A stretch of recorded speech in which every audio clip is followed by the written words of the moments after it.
गम तुझे है तो फिर इतना तू जरा कर के दिखा, ढोल ताशे से तेरे बाप की मैयत को उठा।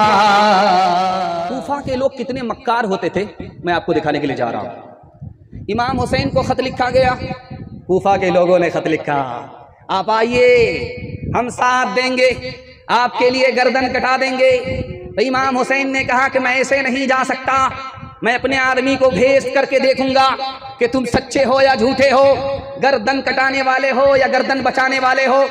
उन्होंने अपने कासिद को जब भेजा तो 40,000 का लश्कर इमाम हुसैन के लिए तैयार हो गया।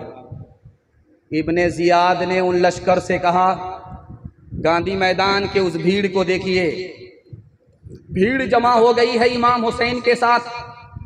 अल्लाह करे कि उस भीड़ में इखलास हो, उसके असर को अल्लाह क़यामत तक बाकी रखे। भीड़ कामयाबी की जमानत नहीं है, भीड़ का खुलूस कामयाबी की जमानत है। 40,000 का लश्कर इमाम हुसैन के लिए सर कटाने के लिए खड़ा हुआ, लेकिन इब्ने जियाद ने एक धमकी दी कि अगर तुम इमाम हुसैन का साथ नहीं छोड़ोगे, तुम्हारे सरदार को हम चुन चुन करके हलाक कर देंगे। वो भीड़ गायब होने लगी, एक एक करके लोग पतली गली से निकलने लगे। शाम तक ऐसे गायब हो गए, 40,000 का लश्कर ऐसे गायब हो गया जैसे गधे के सर से सिंह गायब हो गया। ये थे कूफा के लोग। दूसरे नमूने को आप बहुत ध्यान से सुनिएगा। इमाम हुसैन जब करबला में आए तो उन्होंने करबला के लोगों से कहा कि तुमने 150 खत मुझको दे करके बुलाया है, 150 खत लिख करके तुमने मुझको बुलाया।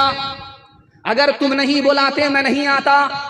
तुम मुझको बुलाने वाले आज मेरे साथ खड़े नहीं हो, बल्कि मेरे दुश्मन के साथ खड़े हो। तुम कैसे मेहमान हो, समझ में नहीं आया कि तुम दोस्त हो या दुश्मन हो। ये थे कूफा के लोग। तीसरे नमूने को आप बहुत ध्यान से सुनिएगा, तेजी के साथ निकल जाएगा। करबला के मैदान में 72 लोगों का काफिला, इमाम हुसैन का खानदान लुट गया, कत्ल हो गया, तबाह हो गया। सिर्फ एक बच्चा बचा हुआ था। तो जब ये लोग शाम की तरफ, शाम से मदीना की तरफ निकलने लगे तो कूफा के लोग इनके आगे आकर के फूट फूट करके रोने लगे। वो बच्चा कहने लगा, ओ मक्कारो, ओ मगरमच्छ के आंसू बहाने वालों, तुमने पीछे करबला के मैदान में हमारे खानदान को कत्ल किया, अब तुम यहां आकर के आंसू बहा रहे हो। जब तुम मेरी निगाह से नहीं बच पाए, खुदा की कुदरत से तुम कैसे बच पाओगे। ये थे कूफा के लोग। आखिरी नमूना आपकी खिदमत में देता हूं, ध्यान से सुनिएगा, तेजी के साथ निकल जाएगा। कूफा का आदमी मसला पूछने के लिए कहां जा रहा? मक्का। क्या मसला है? नमाज में था, मच्छर बैठ गया, खून पीने लगा, उसका पेट इंडिया गेट हो गया। मैंने जो थप्पड़ मारा पेट फट गया। वो खून कपड़े को लगा, बदन को लगा, कपड़ा नापाक हुआ कि पाक हुआ। इब्ने उमर ने कहा, ओ लोगो देखो ये कुफा का मक्कार कूफा से मसला पूछने के लिए आया है कि मच्छर का खून पाक है कि नापाक। इमाम हुसैन को इन्होंने बुला करके, नवासे रसूल को बुला करके इन्होंने कत्ल कर दिया। उस वक्त मसला नहीं पूछा था कि ये खून हलाल था या हराम था। अल्लाह ने यजीदियों का साथ देने से आपको बचाया, हुसैनी की सफ में आपको खड़ा कराया। मैं दुआ करता हूं आपकी छोटी छोटी नस्ल को अल्लाह क़यामत तक इन बदनसीबों के खुराफात से कदम कदम पर मामून महफूज फरमाए।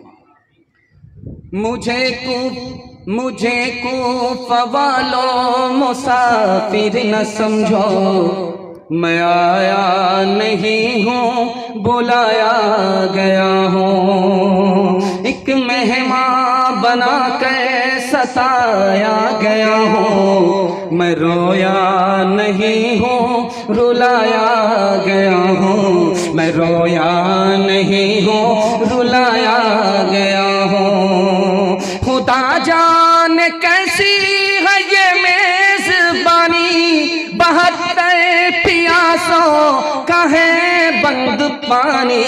मुक़द्दर में है जा मैं कौसर का पीना, मैं प्यासा नहीं हूँ पिलाया गया हूँ। मुक़द्दर में है जा मैं कौसर का पीना, मैं प्यासा नहीं हूँ पिलाया गया हूँ। जो झुकता था सर बारगाहे खुदा में, वही सर कलम हो गया करबला में। शहादत की मंजिल को पाया है हमने, मैं मुर्दा नहीं हूँ जिलाया गया हो। मैं एक नमूना आपकी खिदमत पे देने के लिए जा रहा हूँ। 300 साल कोई ढोल ढाक नहीं था। 300 साल। ये शुरू कहाँ से हुआ? इराक में। इराक में एक बादशाह था, उसका नाम था मुइज़ुद्दौला देलमी। उसने ऐलान किया कि लोगों दुकान बंद करो, चेहरे को कालिक लगा करके काला करो, औरतों से कहा कि तुम सर से कपड़ा उतारो, सीना को पीटो, बाल को नोचो और जुलूस निकालो, मातम का जुलूस निकालो। ये पहला जुलूस था जो इस धरती पर 300 सदी के बाद वजूद में आया। ये किसी आलिम और सहाबी की सुन्नत नहीं, किसी बादशाह के वोट बैंक की सुन्नत है। अब एक बात आपके इल्म में दे दूं, अल्लाह आपके इल्म में इजाफा फरमाए, मेरे मुताला को ताज़ा फरमाए। हिंदुस्तान में 800 साल कोई ढोल ढाक नहीं था। 800 साल हिंदुस्तान में कोई ढोल ढाक नहीं था। शहनशाह तैमूर का जमाना आया, उसने करबला से कब्र मंगाई। ये इमाम बाड़ा बना है 800 साल के बाद हिंदुस्तान में। उसने वहां से कब्र मंगाई, नकली कब्र। जैसे उस कब्र की जियारत होती है उसी तरह इस कब्र की जियारत कराई। नतीजा ये हुआ कि 800 साल पहले जो करबला में सिलसिला शुरू हुआ था वो हिंदुस्तान में 800 साल के बाद शुरू हुआ।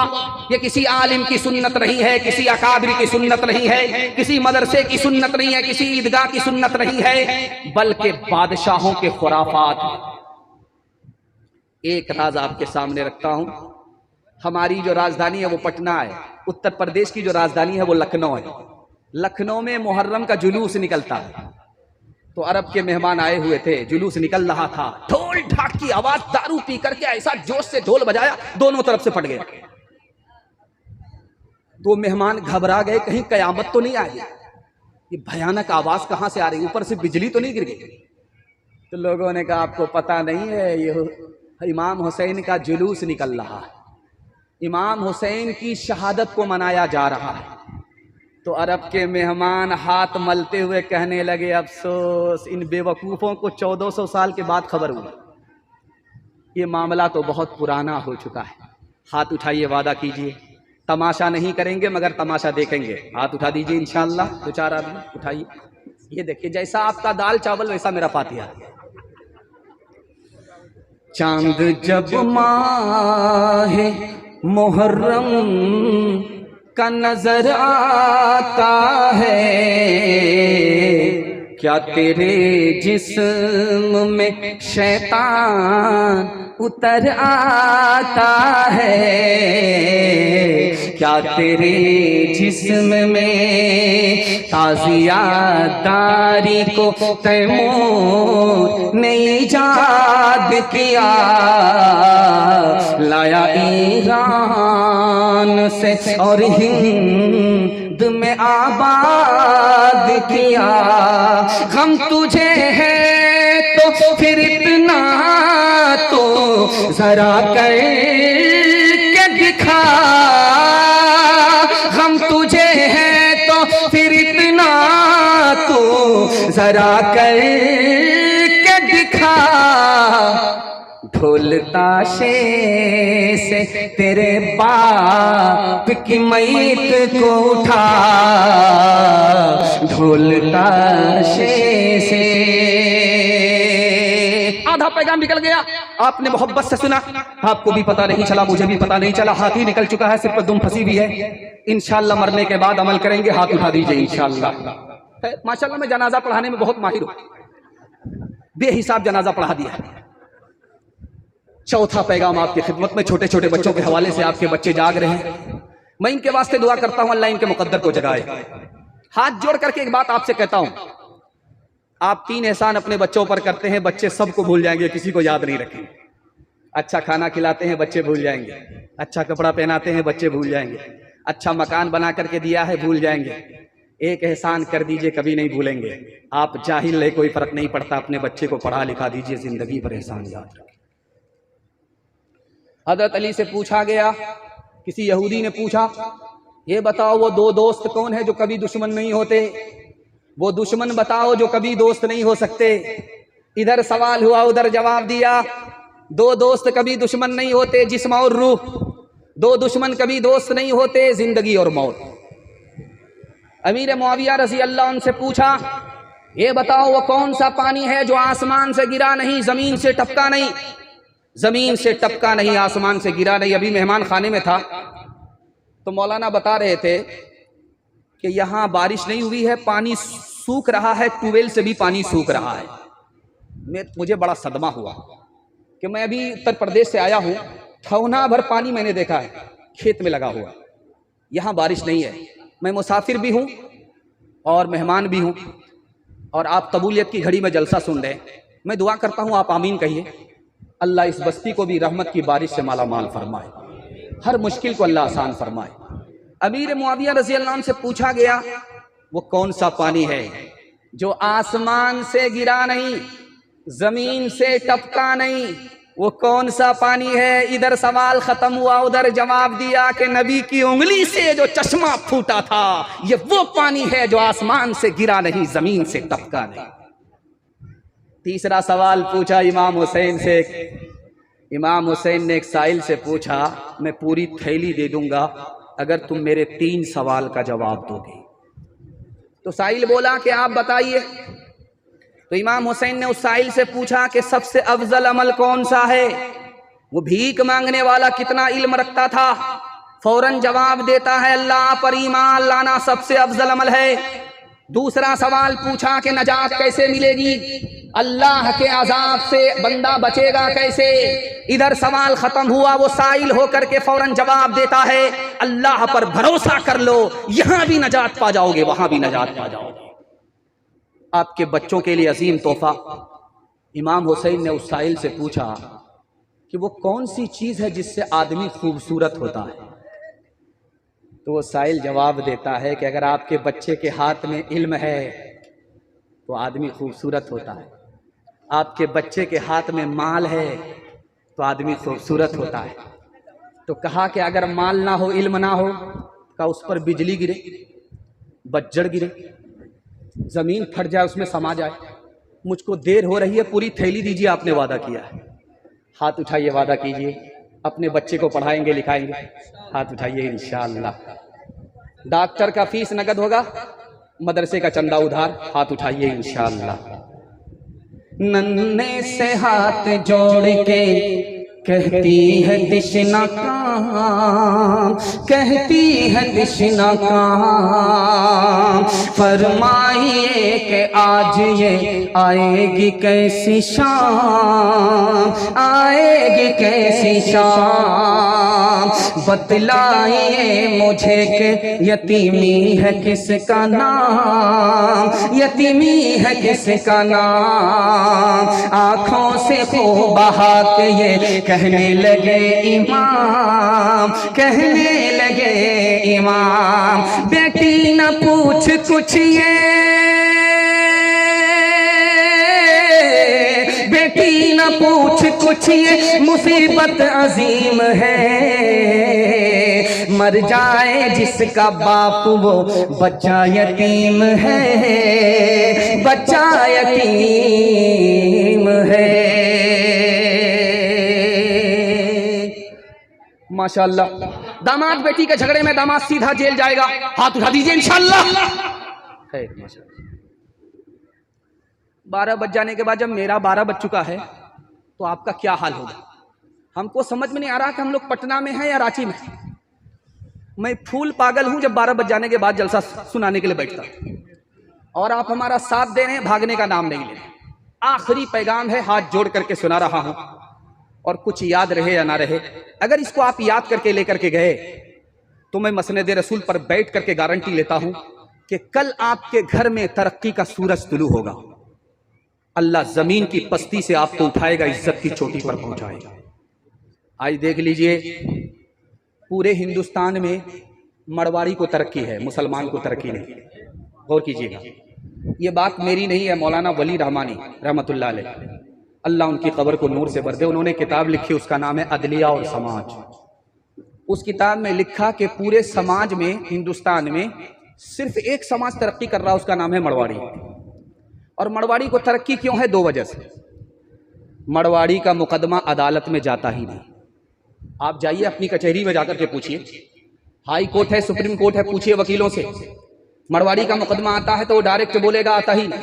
क्यों भाई? मरवाड़ी का झगड़ा होता है, लेकिन घर में बैठ करके हल हो जाता है, अदालत में नहीं जाता, इसलिए मरवाड़ी को तरक्की है। 2011 की रिपोर्ट उठाइए, मुसलमानों का झगड़ा अदालत में कितना है? सिर्फ डोरी एक्ट का झगड़ा 33 हजार एक जिला में चल रहा है। इस घर को आग लग गई, घर के चरा। और मरवाड़ी को तरक्की क्यों है?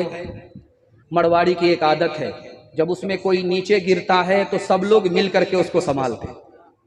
100 मरतबा गिरेगा, 100 मरतबा संभालेंगे, जिंदगी भर गिरेगा, जिंदगी भर संभालेंगे। क्यों?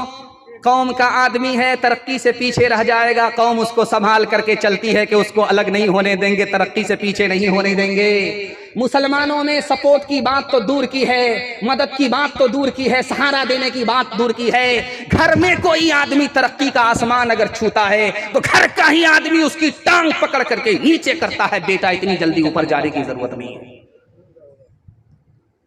इसलिए मुसलमान को तरक्की नहीं है, मरवाड़ी को तरक्की है। हाथ उठाइए, वादा कीजिए, मोहब्बत से जिएंगे, मोहब्बत से मरेंगे, नफरत नहीं करेंगे, माफ करेंगे, दूसरे की मदद करेंगे, मदद से हाथ नहीं खींचेंगे इंशाअल्लाह। अभी आपने देखा होगा कि रमजान गुजरा, रमजान में एक जुमा आई, उसका नाम था अलविदा जुमा। जुमा आया था, उसका नाम था अलविदा जुमा। चाहे सीतामढ़ी हो, चाहे मुजफ्फरपुर हो, चाहे दरभंगा हो, हर जगह अलविदा जुमा में एक ऐलान हुआ। वो ऐलान क्या था? ईद की नमाज ईदगाह में होगी 9:30 बजे, 8:30 बजे, 7:30 बजे। जैसे ही मुजफ्फरपुर में इमाम साहब खड़े हुए ऐलान के लिए, तो एक मुक्तदी कहता, इमाम साहब ईद की नमाज मस्जिद में पढ़ोगे तो पढ़ूंगा, अगर ईद की नमाज ईदगाह में पढ़ोगे तो कभी नहीं पढ़ूंगा। अब इमाम साहब के पैर के नीचे से जमीन निकल गई। उसको समझाया, अरे अल्लाह का बंदा, जुमा की नमाज नहीं है मस्जिद में पढ़ी जाए, ईद की नमाज है, ईदगाह में पढ़ी जाती है, जब बारिश उरिश हो जाती है तब मस्जिद में पढ़ी जाती है। अच्छा ये बताओ कि तुम ईद की नमाज ईदगाह में पढ़ना क्यों नहीं चाहते? तो उसने कहा कि मेरे भाई का मुकदमा चल रहा है 10 साल से, वो ईदगाह में पढ़ता है, जब वो मदवक्त ईदगाह में पढ़ेगा तो मैं कभी नहीं पढ़ूंगा। तो इमाम साहब ने कहा कि 2 मिनट में मसला हल कर देते, ईद की नमाज तुम भी ईदगाह में पढ़ोगे, वो भी ईदगाह में पढ़ेगा, वो एक किनारे में पढ़ेगा, तुम एक किनारे में पढ़ना, जब नमाज खत्म हो जाएगी वो अलग रास्ते से चला जाएगा, तुम अलग रास्ते से चले जाना। सांप भी मर गया, लाठी भी बच गई। तो खफा हो करके कहता है कि आप एक किनारे की बात करते हो, अगर मुझे पता चल गया कि मेरा भाई जन्नत में गया है तो मैं जन्नत में भी नहीं जाऊंगा। जिंदाबाद जिंदाबाद ऐ मोहब्बत जिंदाबाद, जिंदाबाद जिंदाबाद ऐ मोहब्बत जिंदाबाद। मंदिर में तू, मस्जिद में तू ही है ईमानों में, मुरली की तानों में तू, और तू ही है आजानों में, मुरली की तानों में तू, और तू ही है आजानों में। तेरे ही दम से दीनो धर्म की, तेरे ही दम से दीनो धर्म की दुनिया है आबाद। जिंदाबाद जिंदाबाद ऐ मोहब्बत जिंदाबाद। ताजे हुकूमत जिसका मजहब, फिर उसका ईमान कहाँ, जिसके दिल में प्यार न हो वो पत्थर है इंसान कहाँ, जिसके दिल में प्यार न हो वो पत्थर है इंसान कहाँ। प्यार के दुश्मन होश में आ, प्यार के दुश्मन होश में आ, तू जाएगा बर्बाद। जिंदाबाद जिंदाबाद ऐ मोहब्बत जिंदाबाद। मिल करके रहेंगे, मोहब्बत से जिएंगे, हाथ उठाइए इंशाअल्लाह। जब मुकदमा हार जाएंगे तब माफ करेंगे, हाथ उठाइए इंशाअल्लाह। खैर माशाअल्लाह, ये जगत इंशाअल्लाह ख़त्म होने तक ये ख़त्म हो ही जाए। आखिरी पैगाम आपकी खिदमत पर रखने के लिए जा रहा हूँ औरतों के हवाले से। सिर्फ 3 पैगाम, मुश्किल से 3 मिनट का एक पैगाम होगा। 3 या 9 मिनट में मेरे हिस्से का पैगाम ख़त्म हो जाएगा इंशाअल्लाह। और वक्त में बरकत हो रही है। 3 मिनट का पैगाम एक आपकी खिदमत में आएगा, ध्यान से सुनिएगा, तेजी के साथ निकल जाएगा। माँ बहनों का मजमा बैठा हुआ है एक तरफ, और मैं तो देखता हूँ कि उस मजमे में जितना सन्नाटा है उतना इस मजमे भी नहीं है। अल्लाह दोनों के अंदर सन्नाटा पैदा फरमाए। जिस ईदगाह में हम लोग बैठे हैं अल्लाह इसकी बरकत को पूरी बस्ती पर अल्लाह तकसीम फरमाए। ध्यान से सुनिएगा, तेजी के साथ निकल जाएगा। अल्लाह के रसूल की रूह निकल रही है, और सर किसकी गोद में है? मर्द की गोद में नहीं है, अल्लाह के रसूल की रूह इधर परवाज हो रही है। और सर किसकी गोद में? हजरत आयशा की गोद में है रजी अल्लाह अन्हा। आप देखेंगे मस्जिद नबी एक तरफ है, जन्नतुल बकी एक तरफ है। मदीना में जो भी इंतकाल करता है जन्नतुल बकी में दफन होता है। अल्लाह के रसूल जब इंतकाल किए कहाँ दफन हुए? सहाबा तो जन्नतुल बकी में दफन हुए, और अल्लाह के रसूल हजरत आयशा के हुजरे में मदफून हुए। जब हजरत आयशा के ऊपर उंगली उठी तो अल्लाह के रसूल ने हजरत उस्मान से पूछा, उस्मान मेरी बीवी आयशा कैसी है? अच्छी औरत है या बुरी औरत है? तो हजरत उस्मान ने कैसा प्यारा जवाब दिया है, अल्लाह हजरत उस्मान को जज़ाए खैर दे। उन्होंने कहा, या रसूल अल्लाह, आपके पैर में जूता था, आप जूता पहन करके मस्जिद में दाखिल हो जाते थे, खुदा मना नहीं करता था। लेकिन एक दिन आपके पैर में जूता था, जूते में नजासत थी, अल्लाह ने आपको मस्जिद के अंदर दाखिल होने नहीं दिया, कहा कि पहले जूता उतारो। अगर आपकी बीवी आयशा बुरी औरत होती तो आपके बिस्तर पर उसको आने की इजाजत नहीं होती। सुभान अल्लाह। हजरत अली से अल्लाह के रसूल ने पूछा, अली आयशा के बारे में क्या कहते हो? आयशा अच्छी औरत है कि बुरी औरत है? हजरत अली ने कहा कि या रसूल अल्लाह, मैंने पूरी जिंदगी देखा है आपके जिस्म पर कभी मक्खी नहीं बैठी। दुनिया का पहला इंसान मेरी नजर में आपकी शख्सियत है। मैंने पूरी जिंदगी देखी कि आपके जिस्म पर कभी मक्खी नहीं बैठी। अगर आयशा खराब औरत होती तो आपके पाक बिस्तर पर उसको बैठने की इजाजत नहीं होती। सुभान अल्लाह। माँ की उम्र बराबर, बेटी की उम्र बराबर, एक जगह माँ भी बैठी है, बेटी भी बैठी है। आप बोलेंगे कि माँ और बेटी की उम्र बराबर कैसे हो सकती है? हो सकती है।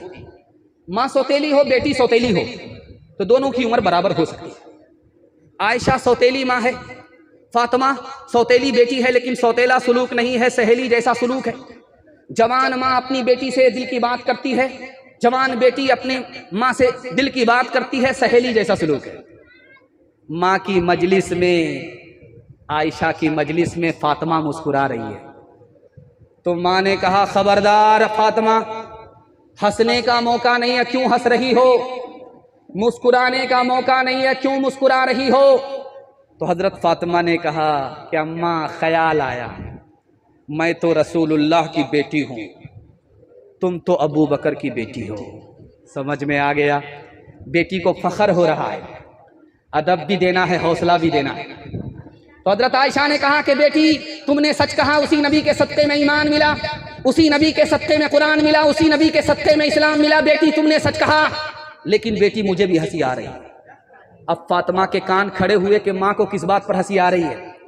कहा कि बेटी, तेरा वक्त आएगा तू कब्र में पहुंचेगी, मेरा वक्त आएगा मैं कब्र में पहुंचूंगी। बेटी, जब तेरे हक में फैसला होगा तू कब्र से निकल करके जन्नत में जाएगी। बेटी, जब मेरे हक में फैसला होगा मैं कब्र से निकल करके जन्नत में जाऊंगी। लेकिन बेटी, मुझे हंसी इस बात पर आ रही है कि जब तू जन्नत में जाएगी तेरे हाथ में अली का हाथ होगा। बेटी, जब मैं जन्नत में जाऊंगी मेरे हाथ में रसूलुल्लाह का हाथ होगा। अल्लाह अल्लाह, कितना ऊंचा आयशा का है मकाम, हश्र तक उन्हीं के घर पे है मोहम्मद का क़याम। जिस पे बांधा था खुदा के दुश्मनों ने इत्तिहाम, आज तक इंसान शर्मिंदा है उस इल्जाम पे। हो मेरे माँ बाप कुर्बान उस मुक़द्दस नाम पे, हो मेरे माँ बाप कुर्बान उस मुक़द्दस नाम पे। हो मेरे माँ बाप कुर्बान उस मुक़द्दस नाम पे, हो मेरे माँ बाप कुर्बान उस मुक़द्दस नाम पे। आयशा के सैकड़ों एहसान है इस्लाम पे, आयशा के सैकड़ों एहसान है इस्लाम पे। अपनी बेटी को बहू को आयशा का नमूना बनाएंगे, उनकी आबरू और ईमान की हिफाजत करेंगे। हाथ उठाइए इंशाअल्लाह। बहन से ज्यादा साली पर मेहरबान होंगे, हाथ उठाइए इंशाअल्लाह। मैंने चाचा आपको देखा, आपकी साली मर भी गई है फिर भी आपने हाथ उठाया। खैर अल्लाह आपकी उम्र में बरकत अता फरमाए, आपका साया ताबीर कायम फरमाए। आखिरी पैगाम सुना रहा हूँ फातिमा के हवाले से, मियाँ बीवी के हवाले से। आप लोग यहाँ से लेकर के वहाँ तक सुनने के लिए तैयार है? जोश के साथ हाथ उठाइए इंशाअल्लाह। औरत को सर पर बिठाएंगे, हाथ उठा दीजिए इंशाअल्लाह। खैर माशाअल्लाह, उठाइए उठाइए उठाइए, बहुत जल्दी आप नीचे आएंगे।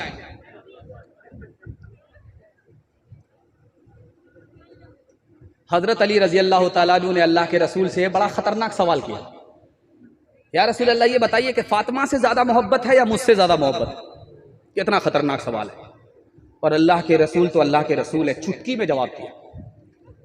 अल्लाह के रसूल ने कहा, अली मोहब्बत तो फातिमा की ज्यादा है, लेकिन मेरे दिल में इज्जत आपकी ज्यादा है।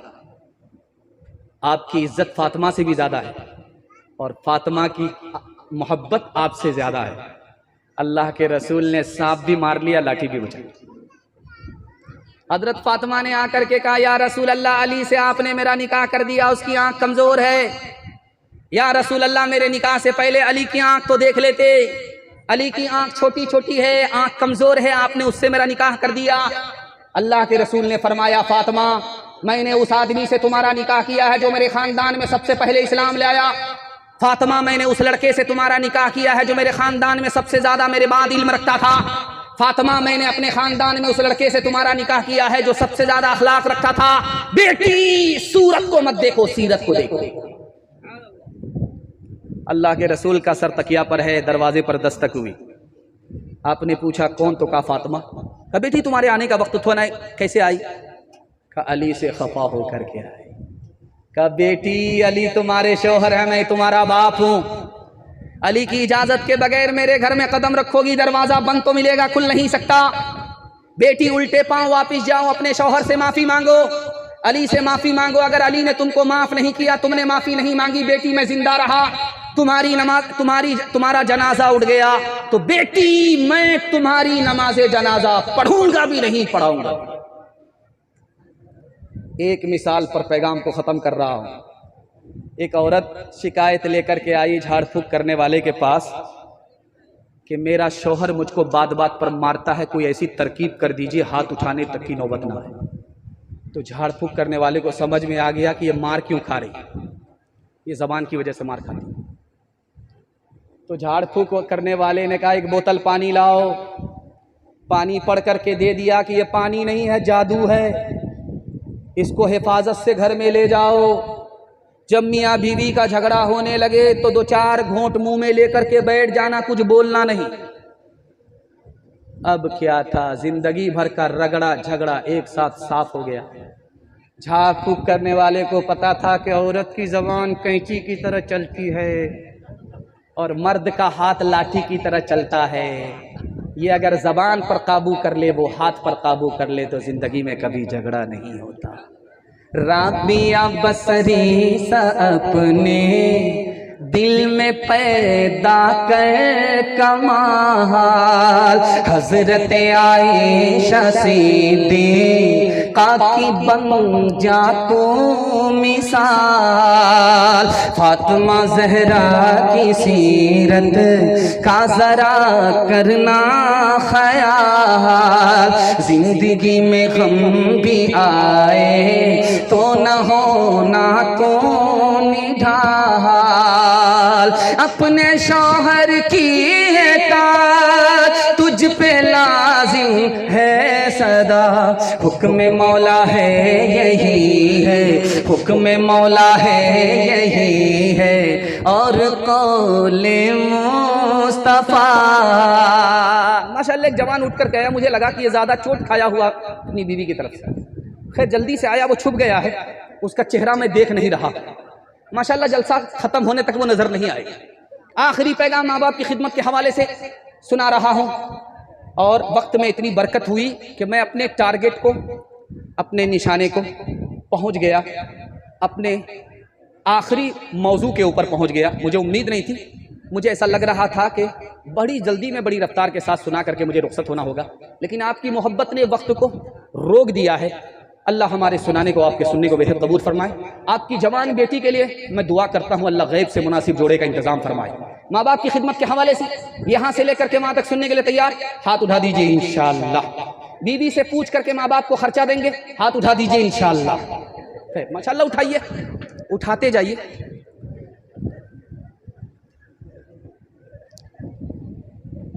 तीन आदमी से बड़ा दुनिया में कोई नहीं हो सकता, कितनों ही पैसा वाला हो जाए, कितनों ही कुर्सी वाला हो जाए, तीन आदमी के सामने उसको छोटा ही होना पड़ता है, वो बड़ा नहीं हो सकता। अल्लाह आपके इल्म में इजाफा फरमाए, मेरे मुताला को ताज़ा फरमाए। पहला आदमी हाकिम, हाकिम के सामने प्रधानमंत्री को भी खड़ा होना पड़ता है, जो रुतबा हाकिम का है वो प्रधानमंत्री का भी नहीं। दूसरा आदमी आपका उस्ताद, आप पढ़ लिख करके उस्ताद से भी बड़ा मर्तबा हासिल कर लीजिए, लेकिन उस्ताद के सामने आपका रुतबा छोटा ही होगा, बड़ा नहीं हो सकता।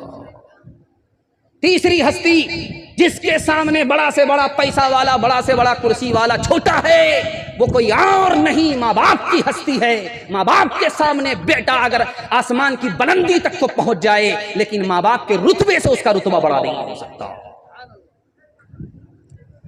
दुनिया में नाफरमान था, दोज़ख में चला गया, उसके माँ बाप नाफरमान थे, वो भी दोज़ख में चले गए। जब माँ और बाप एक जगह आग में जल रहे थे तो बेटा देख रहा है कि मैं भी जल रहा हूँ, नाफरमानी की वजह से माँ बाप की नाफरमानी की है इसलिए जल रहा हूँ। मेरे माँ बाप आग में जल रहे, इन्होंने अपने माँ बाप की नाफरमानी की है इसलिए आग में जल रहे। बेटा भी एक जगह, माँ बाप भी एक जगह। उसको एहसास हुआ कि मालिक, मेरे माँ बाप की तकलीफ मुझको देखा नहीं जाता, इसका गुनाह मेरे सर पर डाल दो, दोज़ख में मेरी मुद्दत को बढ़ा दो, लेकिन खुदा के वास्ते मेरे माँ बाप को दोज़ख से निकाल दो। अल्लाह ने कहा कि तू दुनिया में तो बड़ा नाफरमान था और दोज़ख में आकर के माँ बाप की तरफदारी करता है। चलो मेरा भी फैसला सुन लो, तुम्हारे माँ बाप भी जन्नत में जाएंगे और तुम माँ बाप की तरफदारी के नतीजे में माँ बाप के साथ जन्नत में जाओगे। आखिरी नमूना आपकी खिदमत में देता हूँ, ये सीतामढ़ी है, मुजफ्फरपुर है, दरभंगा है, हर जगह जब लड़की की शादी होती है, नई लड़की जब ससुराल जाती है तो जल्दी वापस आ जाती है। 3 दिन में वापस आ जाएगी, 2 दिन में वापस आ जाएगी, 1 दिन में वापस आ जाएगी। नई लड़की पहली बार जब ससुराल जाती है तो जल्दी आ जाती है, लेकिन जब लड़की ससुराल से मायके आती है तो क्या होता है ये सुनाने के लिए जा रहा हूँ। मोहल्ले की सारी औरतें, मोहल्ले की सारी औरतें, बस 1 मिनट रुक जाइए, 1 मिनट रुक जाइए बाबू, 1 मिनट रुक जाओ, 1 मिनट रुक जाओ, बाद में बस मैं इस नमूने को मुकम्मल कर दूं, उसके बाद चाय पिलाना, बस तुम अगला प्रधानमंत्री बनोगे।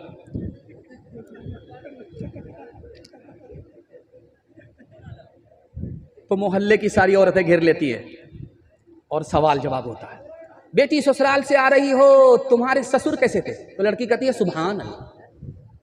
दूसरा सवाल पूछा जाता है कि बेटी ससुराल से आ रही हो, शौहर कैसे थे? तो लड़की कहती है माशाअल्लाह। तीसरा सवाल पूछा जाता है कि बेटी ससुराल से आ रही है, ससुराल कैसी थी? तो लड़की कहती है अल्हम्दुलिल्लाह। अब एक चालाक औरत सामने आती है कि बेटी ये सब सवाल फालतू है, असल सवाल का जवाब दो, तुम्हारी सास कैसी थी? तो लड़की कहती अस्तगफिरुल्लाह ला हौला वला कुव्वता इल्ला बिल्लाह, जल्ले तू जलाल तू उस बला को टाल तू। अब माँ को समझ में आ गया कि मेरी बेटी को सब पसंद है, सास पसंद नहीं है। माँ तो माँ होती है, अदब भी देती है, हौसला भी देती है। माँ ने कहा कि बेटी तुम्हारे जवाब से मुझको सदमा हुआ, तुमको सब पसंद है, सास पसंद नहीं, लेकिन मेरे सवाल का जवाब दो, पहली मर्तबा मैके से ससुराल कौन ले गई? तो कहा सास आई थी, 100 लड़की को चुना, 99 को कैंसिल किया, मुझको पसंद किया, बेटे की बहू बनाकर मैके से ससुराल ले गई। अब माँ ने मौके का चौका मारा, बेटी ये सास का ही एहसान है, इतनी अच्छी ससुराल मिल गई, ये सास का ही एहसान है, इतने अच्छे शौहर मिल गए। बेटी सास बला और मुसीबत नहीं, कभी माँ और कभी माँ से बढ़कर होती है। हाथ उठाइए, वादा कीजिए शादी से पहले माँ बाप को कमा करके खिलाएंगे इंशाअल्लाह, शादी के बाद सास ससुर को कमा करके खिलाएंगे इंशाअल्लाह, माँ बाप को माँ बाप कहेंगे, सास ससुर को किबला और काबा, हाथ उठाइए इंशाअल्लाह। माशाअल्लाह, पूरी ताकत लगा देने के बाद रात भर रोया, एक भी न मरा, जो एक मरा सुबह उठ कर भागा। माता पिता की चाह को बेटा जो ठुकराए, माता पिता की चाह को बेटा जो ठुकराए, समझो उस परिवार का, समझो उस परिवार का सब कुछ गवा पिलाए, सब कुछ गवा पिलाए। सास को जब कोई बहू पग पग दे इल्जाम, सास को जब कोई बहू पग पग दे इल्जाम, उस घर से बरकत गई, उस घर से बरकत गई, नरक हो गया धाम, नरक हो गया धाम। माँ बाप तरसे हैं पीने को पानी, बेटा है राजा बहू फुलवा रानी, बेटा है राजा बहू फुलवा रानी, बुढ़वा और बुढ़िया पे कुछ नहीं ध्यान, है रे मुसलमान, है रे मुसलमान। माँ बाप भाई बहन को रुलाए, बीवी को बाहर से लाकर खिलाए, कल तेरी औलाद, कल तेरी औलाद लेगी परान, है रे मुसलमान, है रे मुसलमान, है रे मुसलमान, है रे मुसलमान। फरिश्ता कहता है कि इसके कपड़े बदल दें, तो अल्लाह कहता है कपड़े बदलने की जरूरत नहीं है, ये खून के साथ आएगा, उस खून को मैं मुश्क में तब्दील कर दूंगा। और शहीद जब खुदा के पास आता है तो खुदा उसे कहता है कि तुम दूर मत बैठो, मेरे तख्त के करीब आ जाओ। अल्लाह हमें भी राह खुदा में सर कटाने की तौफीक अता फरमाए। हाथ उठाइए, वादा कीजिए, माल दे करके जान देंगे और जान दे करके ईमान बचाएंगे इंशाअल्लाह। सरफरोशी की तमन्ना अब हमारे दिल में है, देखना है जोर कितना बाजुए कातिल में है, वक्त आने दे बता देंगे तुझे आसमां, हम अभी से क्या बताएं क्या हमारे दिल में है। अब न अगले बलबले हैं और न अरमानों की भी, अब न अगले बलबले हैं और न अरमानों की भी, अब न अगले बलबले हैं और न अरमानों की भी, सिर्फ कट जाने की एक हसरत दिले बिस्मिल में है, सिर्फ कट जाने की एक हसरत दिले बिस्मिल में है। आप मोहब्बत में इतना डूब चुके थे कि सुनाने वाला सुनाता गया और वक्त बैठा नहीं रहा, बड़ी तेजी के साथ गुजर गया। मेरा जलसा अब बिल्कुल खात्मा और मुकदमा बन गया है। अगर आप सो करके सुनेंगे तो जनाजा में इंशाल्लाह पढ़ाई दूँ। पहला पैगाम आपकी खिदमत में बिस्मिल्लाह खाता खोल रहा हूँ। अल्लाह हमारे सुनाने को आपके सुनने को बेहद कबूल फरमाए। एक राज की बात बहुत रफ्तार के साथ मैं आपको सुनाने के लिए जा रहा हूँ कि आदमी ख्वाब देखता है, वो कब तक पूरा हो सकता है? उस ख्वाब को पूरा होने में 50 साल भी लग जाता है। आज आपका सर तकिया पर था, आपने कोई ख्वाब देख लिया, ये ख्वाब सच्चा होने में कितना वक्त लग सकता है? तो लिखा कि 1 महीना भी, 1 साल भी, 50 साल भी। मदीने में अल्लाह के रसूल ने ख्वाब देखा, मेरे नवासे को सियाह सफेद रंग का कुत्ता खून में लथपथ कर देगा। ये ख्वाब 50 साल के बाद पूरा हुआ। जब इमाम हुसैन करबला के मैदान में पहुंचे तो शमर नाम के आदमी ने सजदे में सर उड़ाया था। यह आदमी सियाह रंग का था और मुंह पर सफेद दाग था। ख्वाब के मुताबिक यही सियाह सफेद रंग का कुत्ता साबित हुआ। जो ख्वाब मदीने में देखा गया वो 50 साल के बाद करबला में पूरा हुआ। एक राज की बात आपको सुनकर के बड़ी हैरत होगी। इमाम हुसैन जब दुआ देते थे, दुआ कबूल हो जाती है। बद्दुआ करते थे, बद्दुआ कबूल हो जाती है। लेकिन करबला में तलवार उठाई दुश्मन के खिलाफ, तलवार ने कोई असर नहीं किया। राज क्या है? एक लाइन में ये मुताला आपकी खिदमत में रखने के लिए जा रहा हूं। सही इब्ने हब्बान में लिखा है कि अगर तलवार जौहर दिखाती, यजीद की गर्दन कट जाती, इब्ने ज़ियाद की गर्दन कट जाती।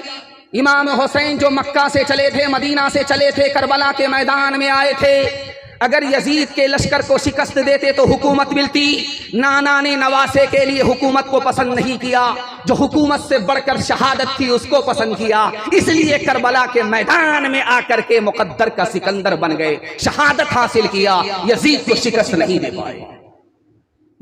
हाथ उठाइए, वादा कीजिए दूसरे की मुसीबत को देख करके हंसेंगे। हाथ उठाइए इंशाअल्लाह। आप कन्या के भी मामू है, दूल्हा के भी मामू, आप दोनों तरफ से हाथ उठा रहे हैं।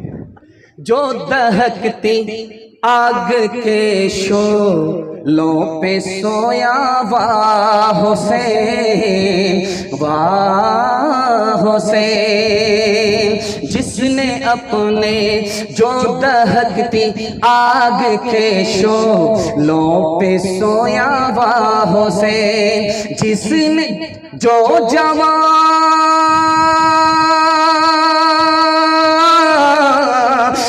जवां बेटे की मईत पे न रोया, वाह हुसैन, जिसने अपने खून से करबल को सींचा, वाह हुसैन, जिसने अपने खून से करबल को सींचा, वाह हुसैन, जिसने सब